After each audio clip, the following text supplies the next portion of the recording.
여러분, 혹시 아침마다 이런 습관 있으신가요? 눈을 뜨자마자 냉장고에서 차가운 물 한 잔 꺼내 벌컥 마시는 것 말입니다. 건강에 좋다고 하니까요. 그런데 그 순간, 우리 콩팥에서는 무슨 일이 벌어지고 있을지 생각해 보신 적 있으신가요? 오늘 우리가 함께 살펴볼 것은 바로 그 이야기입니다. 콩팥을 위해 좋다고 알고 있었던 것들. 사실 그 중에는 오히려 콩팥을 혹사시키는 습관들이 숨어 있습니다.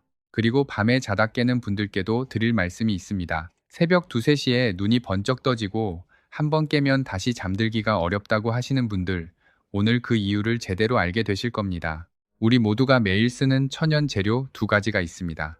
바로 꿀과 식초입니다. 이 두 가지가 우리 콩팥과 수면에 어떤 영향을 미치는지, 잘못 쓰면 오히려 왜 독이 되는지를 오늘 하나하나 알려드리겠습니다. 먼저 솔직하게 말씀드리겠습니다.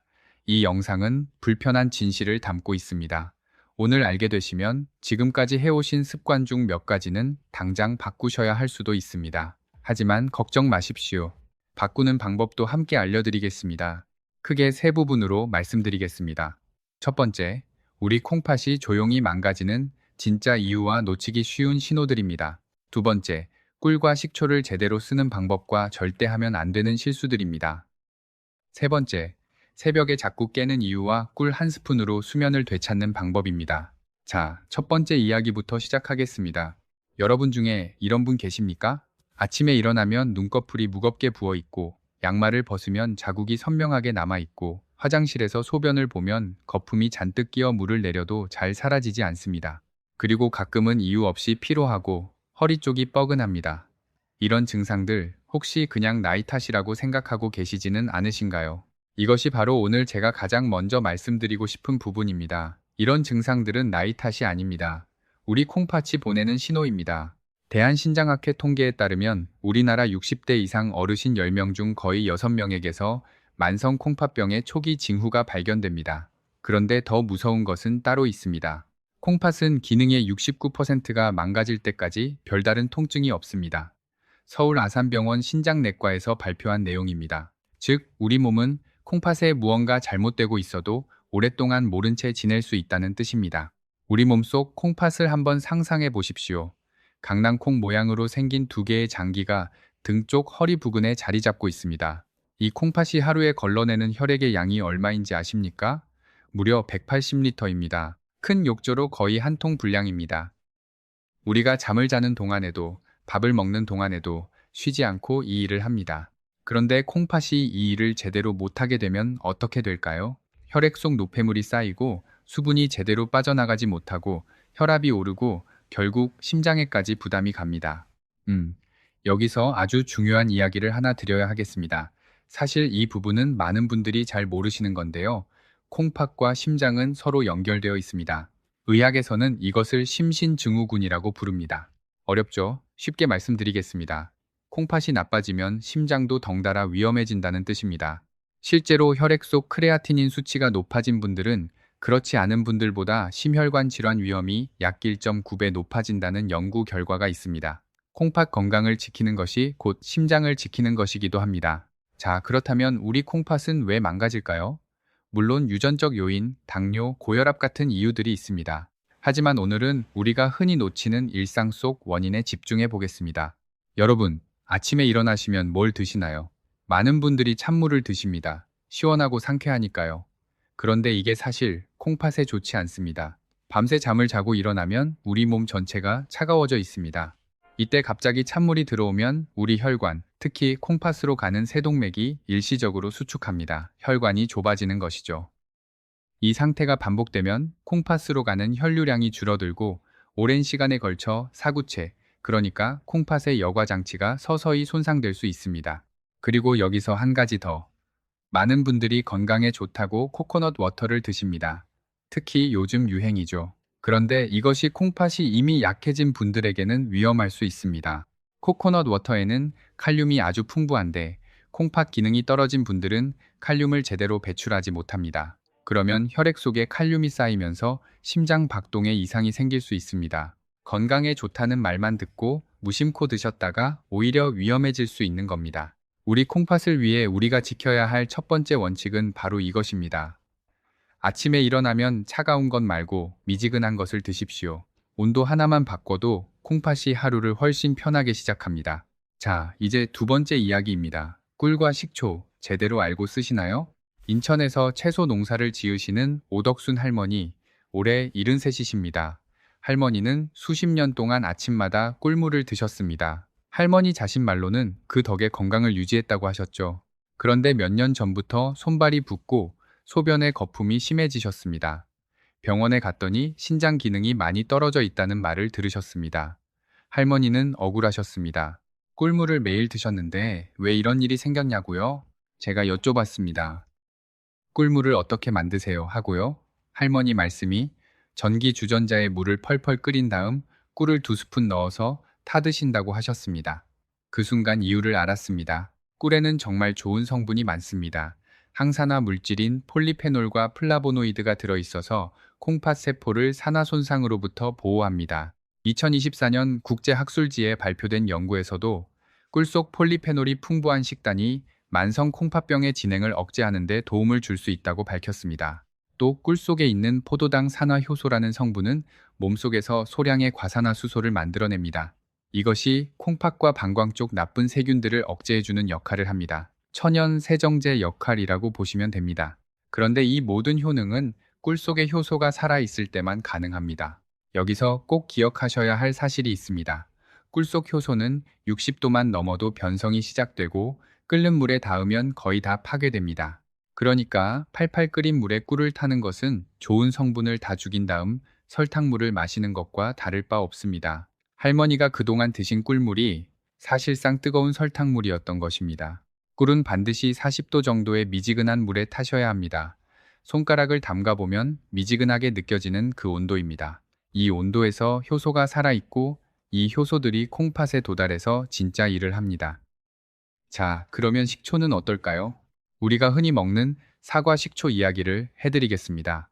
식초는 몸 밖에서는 산성이지만 우리 몸속에 들어가면 알칼리성으로 전환됩니다.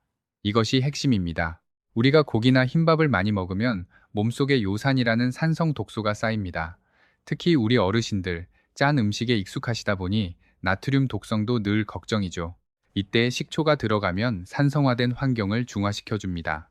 또 식초소 구연산은 콩팥에 생길 수 있는 결석의 씨앗들을 녹이는 데 도움을 줍니다. 마치 싱크대에 낀 물때를 식초로 닦아내는 것처럼요. 그런데 여기서도 조심하셔야 할 것이 있습니다. 식초는 원액으로 드시면 위 점막을 자극합니다. 반드시 물에 희석해서 드셔야 하고 양은 티스푼으로 1스푼 이상 넘기지 마십시오. 공복에 너무 진하게 드시면 오히려 위장이 상할 수 있습니다.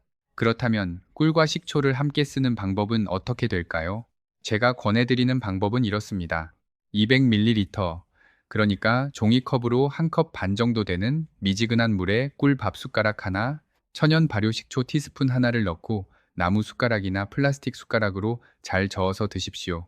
이것을 아침 공복에 천천히 홀짝홀짝 드시면 됩니다. 원샷으로 마시지 마시고 입안에서 조금씩 음미하듯 드시면 좋습니다. 한 가지 더 말씀드릴게요. 꿀은 금속 숟가락으로 젓지 마십시오. 꿀 속 항산화 성분이 금속과 만나면 산화 반응이 일어나 효능이 약해질 수 있습니다. 나무나 플라스틱 숟가락을 쓰시는 것이 좋습니다. 사소해 보이지만 이런 차이가 쌓이면 달라집니다. 이제 오덕순 할머니 이야기로 돌아가 보겠습니다. 저는 할머니께 꿀물 만드는 온도를 바꾸시고 식초를 티스푼 하나 추가하시라고 말씀드렸습니다. 그리고 한 가지를 더 여쭤봤습니다. 혹시 혈압약 드시냐고요? 할머니는 이뇨제가 포함된 혈압약을 드시고 계셨습니다. 여기서 꼭 알아두셔야 할 것이 있습니다. 혈압약 중에 프로세마이드 계열의 이뇨제를 드시는 분들이 계십니다. 이 약은 소변을 많이 보게 해서 혈압을 낮추는 원리인데 동시에 칼륨을 몸 밖으로 많이 내보냅니다. 이런 분들은 꿀을 드실 때 양을 반으로 줄이시고 반드시 담당 의사 선생님께 꿀 섭취 여부를 먼저 말씀드리십시오. 꿀 속에도 칼륨이 들어있기 때문에 약의 효과나 전해질 균형에 영향을 줄 수 있습니다. 이것은 정말 중요한 이야기입니다. 건강을 위해 드시는 것이 약과 충돌하면 안 되니까요. 할머니는 의사 선생님과 상담 후 소량으로 시작하셨습니다. 석 달 뒤 할머니께서 전화를 주셨습니다. 부기가 확연히 줄었고 소변 거품도 많이 줄었다고 하셨습니다. 병원 검사 결과에서도 크레아티닌 수치가 조금 안정적으로 유지되고 있다는 말을 들으셨다고 하셨습니다. 할머니 목소리에 힘이 있었습니다. 이제 온도 하나 바꿨을 뿐인데 이렇게 다르냐고 놀라워 하셨습니다. 그런데 여기서 우리가 짚고 넘어가야 할 것이 하나 더 있습니다. 소변에 거품이 생긴다고 해서 다 콩팥 이상은 아닙니다. 빠르게 소변을 볼 때 일시적으로 생기는 거품은 정상입니다. 하지만 소변을 천천히 봐도 거품이 생기고 물을 내린 뒤에도 잘 사라지지 않는다면 이야기가 달라집니다. 이것은 단백뇨의 신호일 수 있습니다. 단백질이 소변으로 빠져나오고 있다는 뜻이니까요. 이런 증상이 3주 이상 지속된다면 꿀물이나 식초보다 먼저 하셔야 할 것이 있습니다. 바로 병원에 가서 소변 검사를 받으시는 것입니다. 단백뇨는 콩팥 건강에 아주 중요한 지표입니다. 꿀과 식초는 예방과 초기 관리에 도움을 드릴 수 있지만 이미 단백뇨가 있다면 반드시 의료적 판단이 먼저입니다. 이 점을 꼭 기억해 주십시오. 또 한 가지, 꿀은 누구에게나 좋은 것은 아닙니다. 만성 콩팥병 3기 이상, 그러니까 신장 기능이 많이 떨어져 있는 분들은 꿀 속 칼륨이 오히려 부담이 될 수 있습니다. 당뇨 조절이 잘 안 되시는 분들도 주의가 필요합니다. 그리고 1살 미만 아기들에게는 절대 드리지 마십시오. 꽃가루 알레르기가 있으신 분들도 드시기 전에 소량으로 반응을 먼저 확인하십시오. 지금까지 우리 콩팥 이야기를 드렸습니다. 그런데 오늘 드릴 이야기가 하나 더 있습니다. 사실 이 두 번째 이야기가 콩팥 이야기만큼이나 많은 분들께 중요한 내용입니다. 바로 수면 이야기입니다. 경기도 용인에서 사시는 조만복 할아버지 75세 퇴직 후 텃밭을 가꾸시는 분입니다. 이분이 저를 찾아오신 이유는 딱 하나였습니다. 밤에 잠을 제대로 못 잔다는 것이었습니다. 특히 새벽 2시에서 3시 사이에 어김없이 눈이 떠지고 한번 깨고 나면 도저히 다시 잠들지 못한다고 하셨습니다. 심장이 두근거리고 가슴이 답답하고 이런저런 걱정이 꼬리에 꼬리를 물고 올라온다고 하셨습니다. 할아버지는 건강을 위해 저녁 6시 이후에는 아무것도 드시지 않았습니다. 그게 건강에 좋다고 하니까요. 잠들기 전에 물 한 모금도 조심하셨습니다. 그런데 오히려 그것이 문제였습니다. 여러분, 우리 뇌가 잠을 자는 동안 어떤 일을 하는지 아십니까? 3가지를 합니다. 낮 동안 들어온 기억을 정리하고, 뇌 속에 쌓인 독소를 배출하고, 손상된 신경세포를 복구합니다. 이 3가지 작업을 하는데 엄청난 에너지가 필요합니다. 뇌는 우리 몸무게의 2%밖에 안 되는데 잠자는 동안 전체 에너지의 22%를 씁니다. 이 에너지는 어디서 올까요? 바로 우리 간에 저장된 글리코겐이라는 연료에서 옵니다. 그런데 저녁 6시에 밥을 드시고 밤 10시에 주무시면 어떻게 될까요? 네, 시간이 공복 상태입니다. 자고 나서 새벽 2시쯤이 되면 간의 연료 탱크가 거의 바닥납니다. 뇌가 이걸 감지합니다. 그리고 즉시 비상 신호를 울립니다. 코르티솔과 아드레날린이라는 스트레스 호르몬이 한꺼번에 분비됩니다. 이 호르몬들 덕분에 여러분은 새벽 2시에 눈이 번쩍 뜨이고 심장이 두근거리게 됩니다. 이것은 여러분 잘못이 아닙니다. 뇌가 연료가 없다며 비상 경보를 울린 것입니다. 2024년 발표된 연구에서도 이 트립토판, 세로토닌, 멜라토닌 연결 통로가 확인되었습니다. 꿀 속 천연 당분이 소량의 인슐린을 자극하면 이 인슐린이 트립토판이라는 아미노산을 뇌로 더 잘 전달해 줍니다. 트립토판은 뇌에서 세로토닌으로 바뀌고 세로토닌은 다시 멜라토닌, 그러니까 수면 호르몬으로 전환됩니다. 꿀 한 스푼이 수면 호르몬 생산 라인을 가동시키는 열쇠의 역할을 한다는 겁니다. 또 하나 말씀드리겠습니다. 우리가 60대가 되면 멜라토닌 분비량이 20대의 절반 수준으로 떨어집니다. 그래서 잠이 줄어드는 게 아니냐고 하시는 분들 계시죠. 하지만 잠의 양이 필요 없어지는 것이 아닙니다. 잠의 질이 떨어지는 것입니다. 미국 국립수면재단에서는 65세 이상도 하루 7시간에서 8시간의 수면이 필요하다고 밝히고 있습니다. 그리고 수면 부족이 오래 지속되면 치매 위험이 약 2.7배, 심혈관 질환 위험이 1.8배 높아진다는 연구 결과도 있습니다. 잠을 잘 자는 것은 단순한 편안함의 문제가 아닙니다. 우리 건강 자체의 문제입니다. 자, 이제 콩팥 건강을 위해 우리가 일상에서 실천할 수 있는 것들을 조금 더 이야기해 드리겠습니다. 우리 어르신들, 평소에 물을 얼마나 드시나요? 많은 분들이 물을 잘 안 드십니다. 특히 겨울이 되면 갈증을 덜 느끼니까 더 줄어듭니다. 그런데 물은 콩팥이 일하는데 꼭 필요한 재료입니다. 물이 부족하면 콩팥이 노폐물을 제대로 걸러낼 수가 없습니다. 하루에 마셔야 하는 물의 양은 사람마다 다릅니다만 일반적으로 체중 킬로그램당 30ml 정도가 기준입니다. 예를 들어 체중이 60kg이시면 하루에 1800ml 정도입니다. 종이컵으로 9잔 정도죠. 물론 콩팥 기능이 많이 떨어진 분들은 오히려 물을 줄여야 하는 경우도 있으니 이 부분은 반드시 담당 의사 선생님과 확인하십시오. 물을 마실 때도 요령이 있습니다. 한꺼번에 큰 잔으로 벌컥 마시는 것보다 조금씩 자주 마시는 것이 콩팥에 훨씬 부담이 적습니다. 작은 컵으로 한두 모금씩 2시간마다 한 번씩 드시는 습관을 들이시면 좋습니다. 그리고 식사 이야기를 잠깐 드리겠습니다. 우리나라 어르신들은 전통적으로 짠 음식을 즐기십니다. 된장찌개, 김치, 간장에 졸인 반찬들이 상에 오르는 것이 당연하죠. 우리 세대의 입맛이 다 그렇습니다. 하지만 소금 속 나트륨이 과도하면 혈압이 오르고 혈압이 오르면 콩팥 속 혈관에 부담을 줍니다. 여기서 꿀이 하나의 역할을 더합니다. 꿀 속에는 칼륨 성분이 있는데 이 칼륨이 체내 나트륨이 소변으로 빠져나가도록 돕는 역할을 합니다. 쉽게 말해서 짠 것을 드셨을 때 그 짠 기운을 몸 밖으로 내보내는 것을 도와준다는 뜻입니다. 물론 이것이 짜게 드셔도 된다는 말은 아닙니다. 하지만 적당한 꿀 섭취가 나트륨 균형을 맞추는데 보조적으로 도움이 될 수 있다는 것입니다. 또 하나 드리고 싶은 이야기가 있습니다. 콩팥 건강과 수면은 생각보다 아주 긴밀하게 연결되어 있습니다. 이것이 잘 알려져 있지 않아서 많은 분들이 놓치십니다. 잠을 제대로 못 자면 혈압 조절이 어려워집니다. 그리고 고혈압은 콩팥 혈관을 손상시키는 가장 큰 원인 중 하나입니다.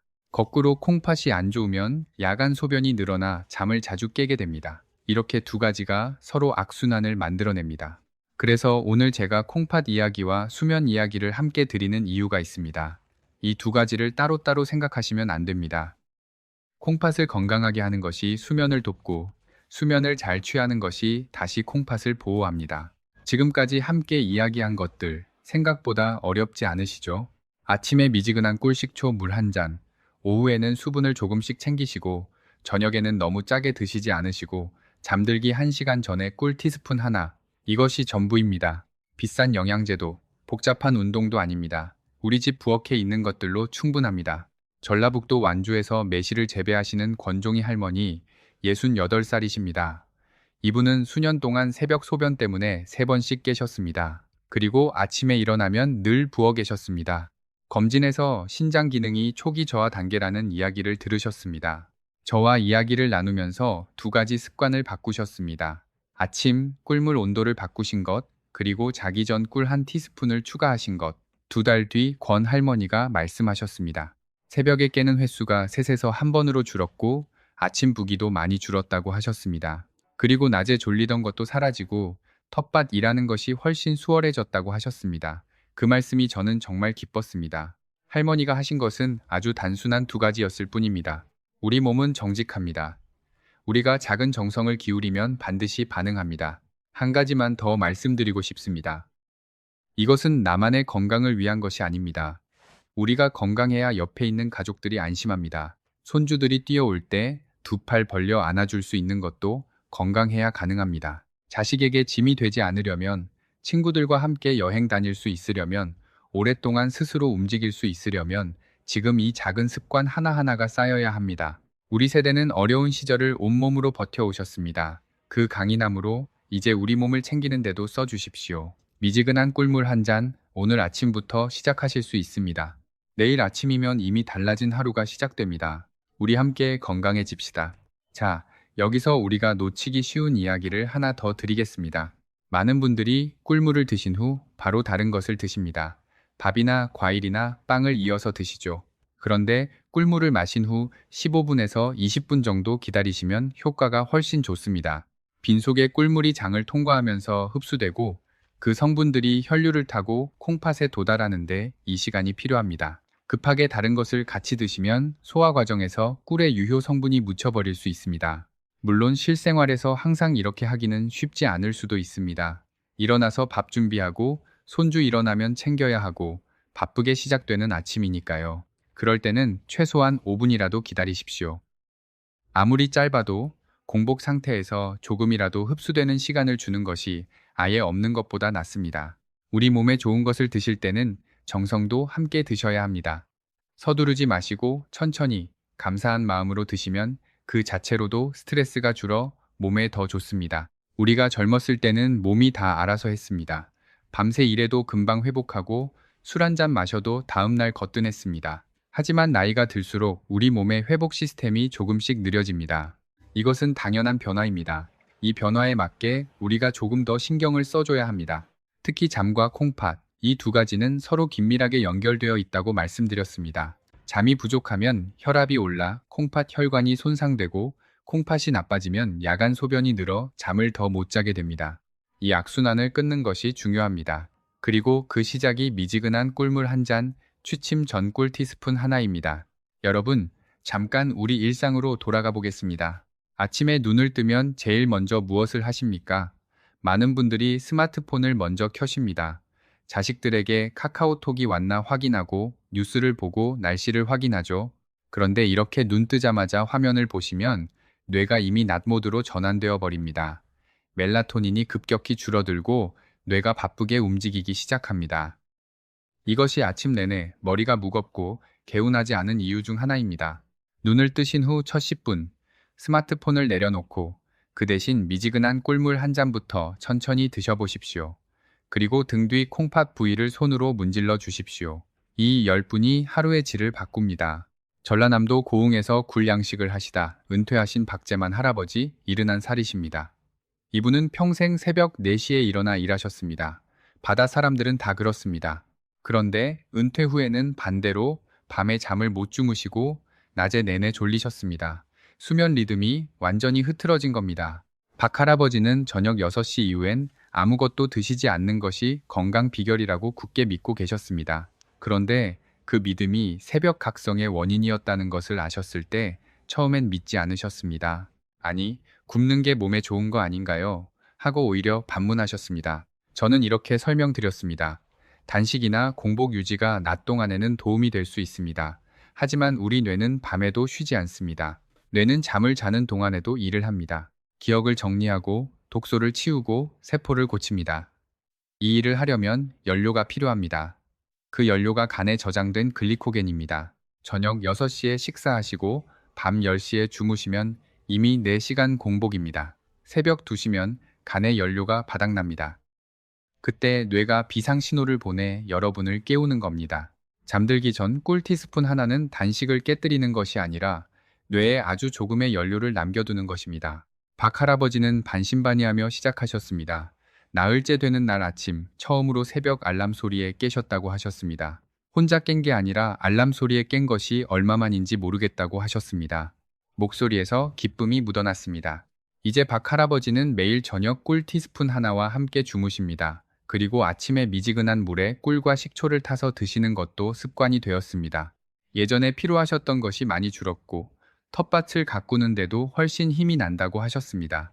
여러분, 오늘 이야기를 들으시면서 혹시 이런 생각이 드셨나요? 나는 벌써 이렇게 오래 잘못된 방법으로 했는데 이제 와서 바꿔도 될까? 당연히 됩니다. 우리 몸은 생각보다 훨씬 회복력이 좋습니다. 60, 70, 80이 되어도 우리 몸은 변화에 반응합니다. 좋은 습관을 시작하면 몸이 달라집니다. 늦은 것은 없습니다. 오늘이 가장 빠른 날입니다.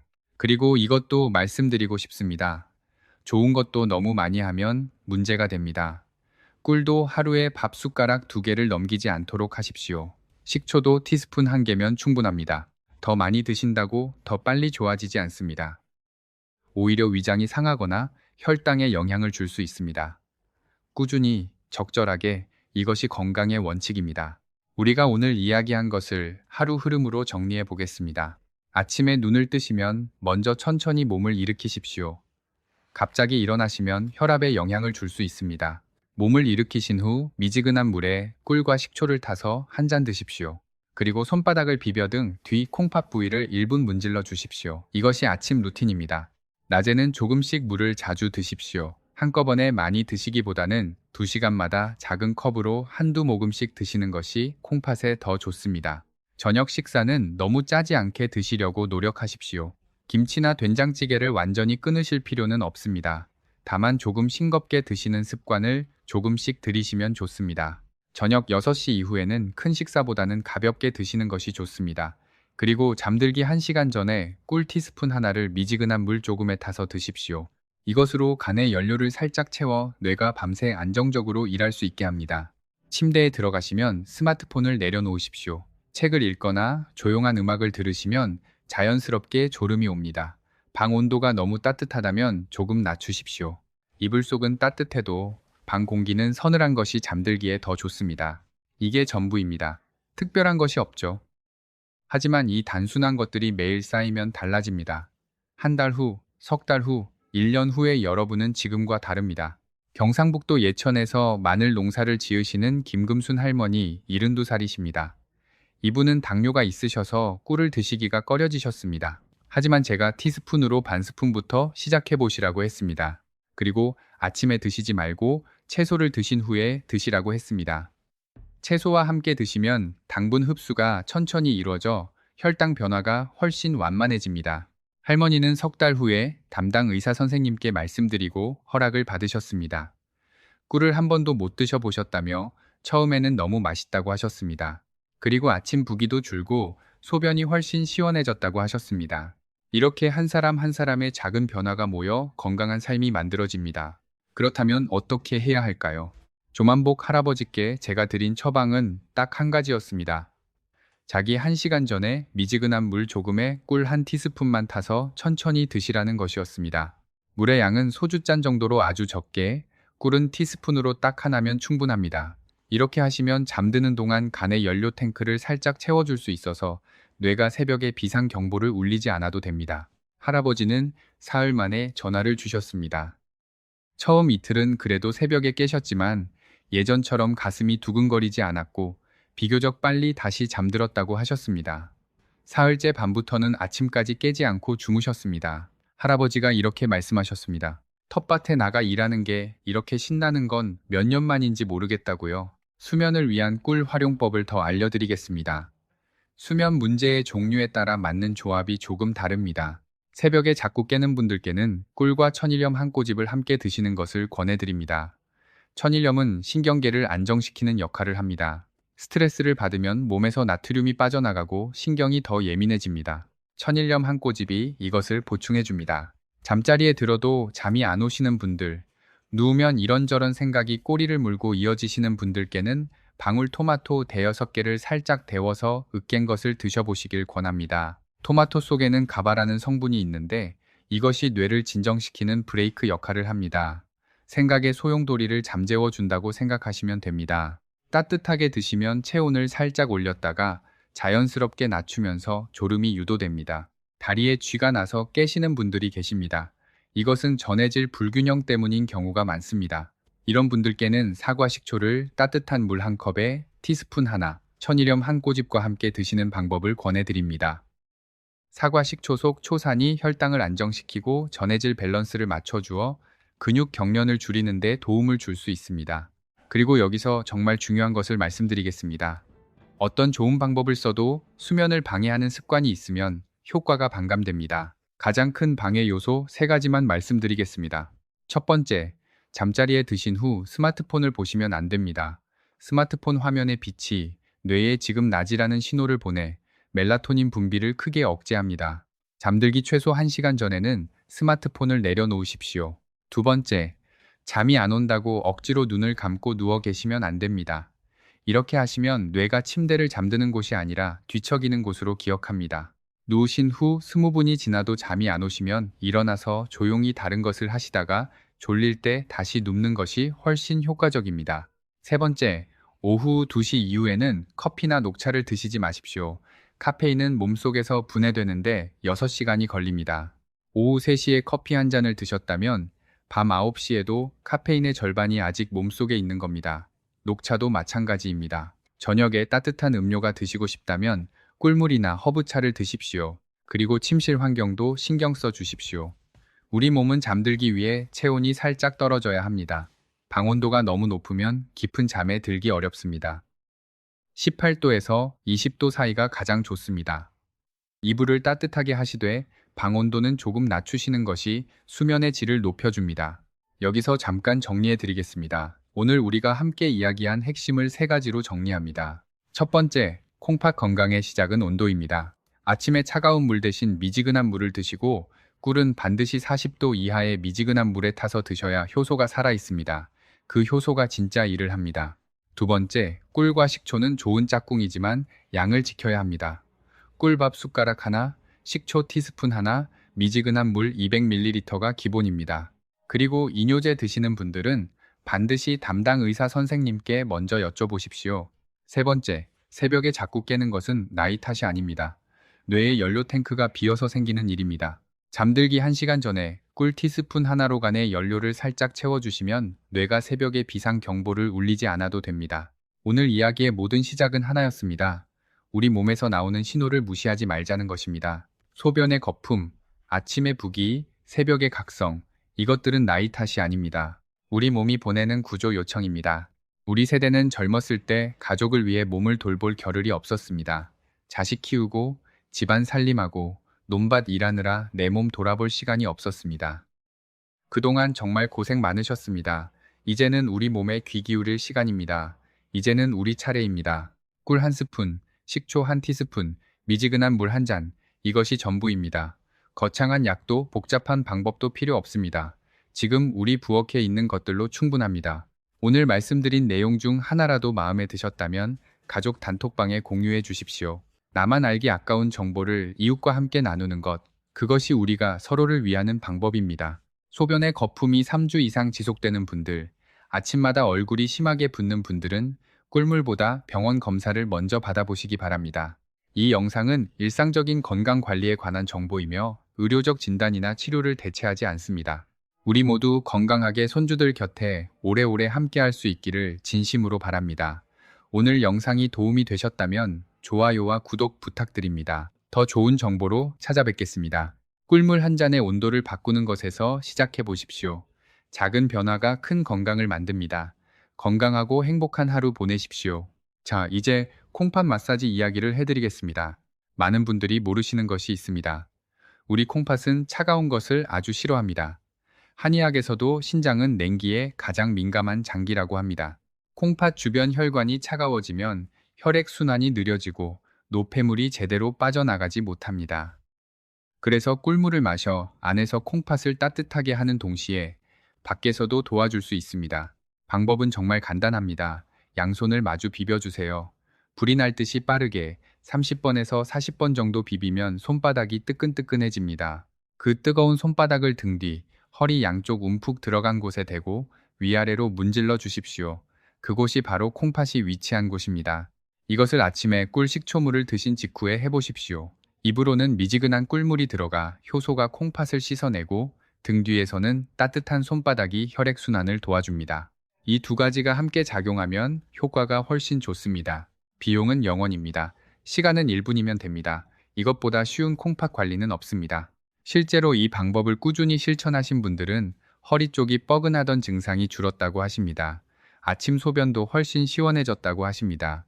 혈액순환이 좋아지면서 콩팥이 일을 더 잘하게 되는 것입니다. 자, 여기서 잠깐 꿀 이야기에서 제가 아직 드리지 않은 이야기가 하나 있습니다. 꿀의 종류에 대해서도 간단히 말씀드리겠습니다. 시중에는 다양한 꿀이 있습니다. 마트에서 파는 대용량 제품 중에는 꿀이 아니라 당류를 섞어 만든 것들도 있습니다.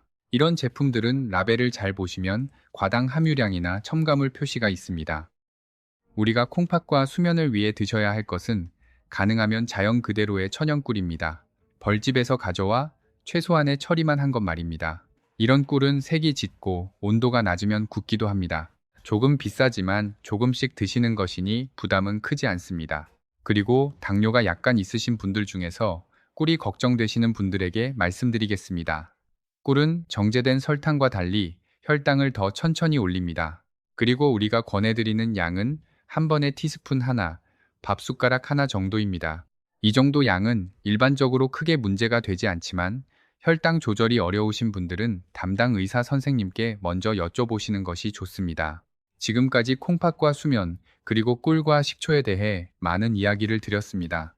마무리를 하기 전에 한 가지만 더 말씀드리고 싶습니다. 우리 어르신들 중에 몸에 이상한 신호가 와도 대수롭지 않게 생각하시는 분들이 많습니다. 아이고 나이 들면 다 그렇지 하고 넘기시는 거죠. 하지만 우리 몸은 아무 이유 없이 신호를 보내지 않습니다. 소변에 거품이 생기는 것, 아침에 얼굴이 붓는 것, 새벽에 반복적으로 깨는 것, 이것들은 모두 우리 몸이 도움을 요청하는 신호입니다. 이 신호를 무시하지 마십시오. 작은 습관 하나를 바꾸는 것에서 시작하십시오. 아침 꿀물의 온도 하나, 잠자리 전 꿀 티스푼 하나. 이 작은 것이 쌓이면 달라집니다. 우리 몸은 정직하게 반응합니다. 우리 모두 소중한 존재입니다. 오랫동안 가족을 위해 일하셨으니 이제는 우리 자신을 위해 조금 더 정성을 들일 때입니다. 오늘부터 시작하십시오. 미지근한 꿀물 한 잔, 어렵지 않습니다. 우리 함께 건강한 하루를 만들어 갑시다. 오늘 영상을 끝까지 봐주신 여러분께 진심으로 감사드립니다. 이 영상이 마음에 드셨다면 좋아요 눌러주시고 구독도 부탁드립니다. 이런 정보들이 더 많은 분들께 닿을 수 있도록 도와주십시오. 댓글로 여러분의 경험도 남겨주시면 좋겠습니다. 다음에도 여러분의 건강에 도움이 되는 이야기로 찾아뵙겠습니다. 꿀물 한 잔의 온도를 바꾸는 오늘이 여러분 건강의 전환점이 되길 진심으로 바랍니다. 건강하게 지내십시오. 그리고 여러분께 작은 팁 하나를 더 드리겠습니다. 꿀물을 드실 때 레몬즙을 몇 방울 함께 넣어 드시는 것도 좋습니다. 레몬 속 구연산이 식초와 비슷한 역할을 합니다. 식초의 냄새가 아직 익숙하지 않으신 분들은 레몬즙 대여섯 방울로 시작하셔도 됩니다. 신맛이 약하니까 적응하기가 더 수월합니다. 또 계피 이야기도 빠뜨릴 수 없습니다. 오후에 입이 심심하실 때 따뜻한 물에 꿀 반 스푼과 계피 가루를 살짝 뿌려서 드셔보십시오. 계피는 우리 몸을 따뜻하게 데워주고 콩팥으로 가는 혈류를 늘려줍니다. 수정과에 계피를 넣는 것도 다 이유가 있습니다. 우리 조상들의 지혜가 담긴 것이지요. 커피 대신 이 꿀 계피차 한 잔이 오후에 활력이 될 수 있습니다. 충청북도 옥천에서 사시는 이봉희 할머니 65이십니다. 이분은 커피를 하루에 3잔씩 드셨습니다. 잠을 못 자시면서도 오히려 커피를 더 드셨죠. 악순환이었습니다. 꿀 계피차로 바꾸신 뒤 2달 만에 커피를 하루 한 잔으로 줄이셨고 수면도 훨씬 나아지셨습니다. 콩팥 수치도 안정적으로 유지되고 있다는 검진 결과를 받으셨습니다. 할머니는 이렇게 말씀하셨습니다. 이렇게 맛있는 게 몸에도 좋은 줄 몰랐다고요. 우리 함께 오늘부터 시작합시다.